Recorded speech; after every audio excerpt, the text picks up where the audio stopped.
बिस्मिल्लाहिर्रहमानिर्रहीम। आज हम डिस्कस करेंगे रिप्रोडक्टिव सिस्टम। रिप्रोडक्टिव सिस्टम में आज हमारा टॉपिक होगा कि मेल रिप्रोडक्टिव सिस्टम।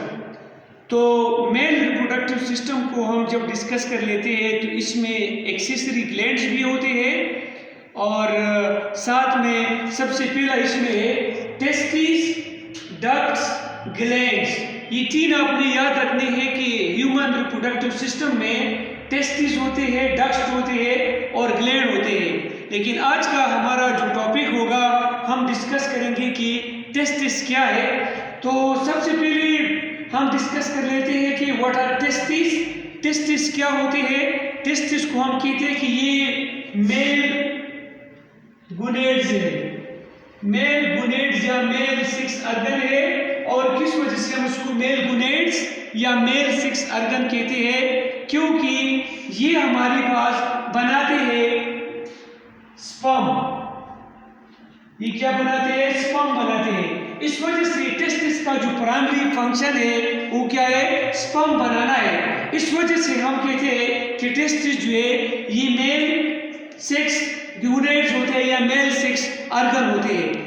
इसको समझने से पहले मैं आपको बता रहा हूँ कि हमारे पास दो टेस्टिस होते हैं और ये दो टेस्टिस जो है एक खास किस्म के सेक्स में मौजूद होते हैं जो बॉडी के बाहर होता है। इस सेक्स को हम स्क्रूटम कहते हैं। अभी क्वेश्चन होता है कि ये असल में ये टेस्टिस जो है ये स्क्रूटम में क्यों मौजूद है?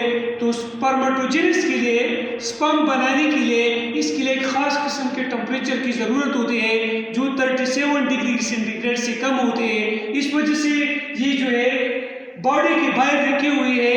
तो ये स्क्रूटम का एक काम क्या है कि ये प्रोटेक्ट करते हैं टेस्टिस को। दूसरा काम ये है कि इसको स्पर्म के लिए सूटेबल टेम्परेचर जो होना चाहिए।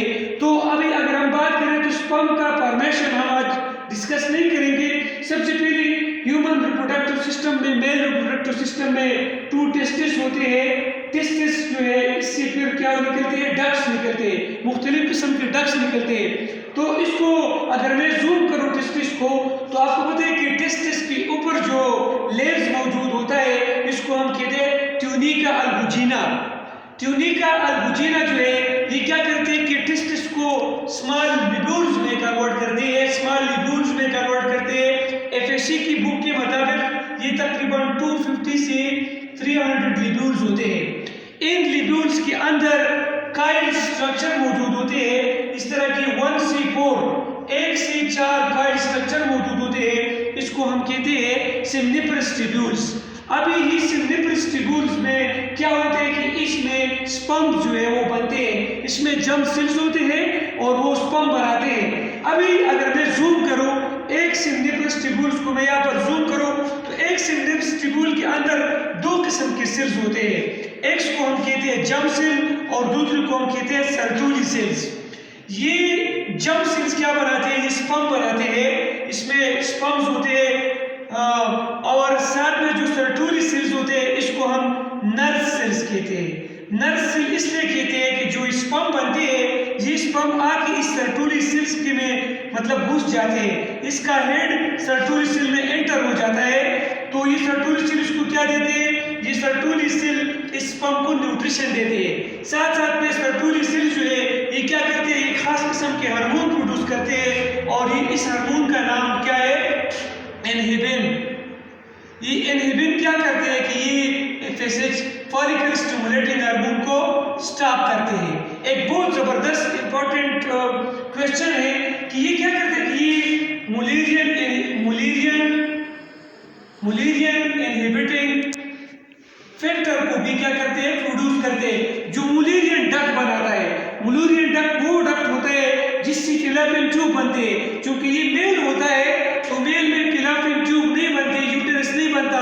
इस वजह से सर्टुली सेल जो है ये क्या करते हैं कि मुलेरियन इनहिबिटिंग हार्मोन भी प्रोड्यूस करते हैं। तो सर्टुली सेल्स जो है असल में ये भी सिम्निफरस ट्यूब्यूल के अंदर मौजूद होता है और जर्म सेल जो है भी सिम्निफरस ट्यूब्यूल्स के अंदर मौजूद होते हैं। अभी ये सिम्निफरस ट्यूब्यूल्स है, इसमें स्पर्म बनते हैं और स्पर्म को न्यूट्रिशन कौन देते हैं? Sertoli cells. अभी इन दोनों जो दो लिब्यूल्स है, ठीक है ना, इन लिब्यूल्स के दरमियान जो स्पेस में इसके दरमियान खास किस्म के सेल्स होते हैं, इसको हम लेडिक सेल कहते हैं, लेडिक सेल्स। ये लेडिक सेल क्या करते हैं, ये लेडिक सेल जो है आपको पता है जो मेल सेक्स हार्मोन है इसको हम टेस्टोस्टेरोन कहते हैं, टेस्टोस्टेरोन। ये क्या बनाते हैं, टेस्टोस्टेरोन हार्मोन जो है वो प्रोड्यूस करते हैं। अभी ये स्पर्म जब से निम्नलिखित ट्यूब्यूल्स में बनते हैं तो ये यूरेथ्रा में किस तरह पहुंच जाता है, तो सबसे पहले ये निम्नलिखित ट्यूब्यूल जो है ये कॉमन डक्ट बनाते हैं, ये बहुत ही ज्यादा ये बोलते हैं कॉमन डक्ट, इसको हम रेटिटेस्टस कहते हैं। और ये रेटिटेस्टस फिर ओपन होते हैं वेस एफेरेंशिया में, और वेस एफेरेंशिया जो है फिर क्या होता है काइल ट्यूब में एंटर होता है, इसको हम एपिडेडिमस कहते हैं। तो स्पर्म बनते हैं निम्नलिखित ट्यूब्यूल में, रेटिटेस्टस में आते हैं, वेस एफेरेंशिया में आता है, फिर एपिडेडिमस में आता है। और ये एपिडेडिमस जो है फिर ये क्या होता है कि एपिडेडिमस से जो डक्ट निकलता है इसको हम क्या कहते हैं, वेस डिफरेंशिया। ये वेस डिफरेंशिया में जाता है, वेस डिफरेंशिया में फिर क्या होता है आगे यहाँ पर जो इजैकुलेटरी डक्ट है इसमें एंटर होता है, और साथ साथ में सेमिनल वेसिकल्स, प्रोस्टेट ग्लैंड की फ्लूइड्स, कॉपर ग्लैंड की फ्लूइड इसके साथ मिलकर यहाँ पर यूरेथ्रा में आ जाता है। ये जो एसोसिएटेड डक्ट है या जो वेसिकल्स है, ये सेमिनल वेसिकल, प्रोस्टेट ग्लैंड या कॉपर ग्लैंड, ये हम कल के लेक्चर में डिस्कस करेंगे कि प्रोस्टेट ग्लैंड का क्या काम होता है, सेमिनल वेसिकल का क्या काम होता है, और कॉपर ग्लैंड का क्या काम होता है।